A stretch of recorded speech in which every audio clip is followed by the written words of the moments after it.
21st century armed conflicts are more regular, protracted, and violent than we've seen in years. The UN is struggling to engage with them. In fact, we've seen 16 UN-led peacekeeping operations around the world, 120,000 personnel, and over $8 billion spent every year to address peacekeeping. As a result, the UN launched a major review of peacekeeping operations, and Latin American governments and civil society played an important role in shaping the tone of the debate. This year, the Igarapé Institute, together with IISS, NUPI, and Pangea, held a dialogue with governments from across the region, along with academics and civil society, to express what are the key priorities for Latin America.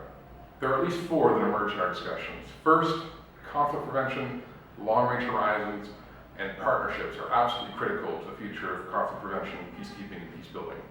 Second, politics must be primary. Their military assets can only be used as a last resort. Again, issues affirmed in Latin America over a long history. Third, we have to get to grips with the complex and changing nature of armed conflicts, in particular the way that terrorism, crime, and political violence fuse together. These other situations of violence are incredibly complex, and Latin American governments have a lot of experience in engaging with them. Fourth, there has to be an investment in rethinking the UN structure, not least the UN Security Council. Latin American governments are adamant their structural reforms reflect the changing nature of the world. This may also include more subtle reforms, including contributing more funds from peacekeeping, the assessed peacekeeping budget, into peacebuilding, conflict prevention, and preventive diplomacy.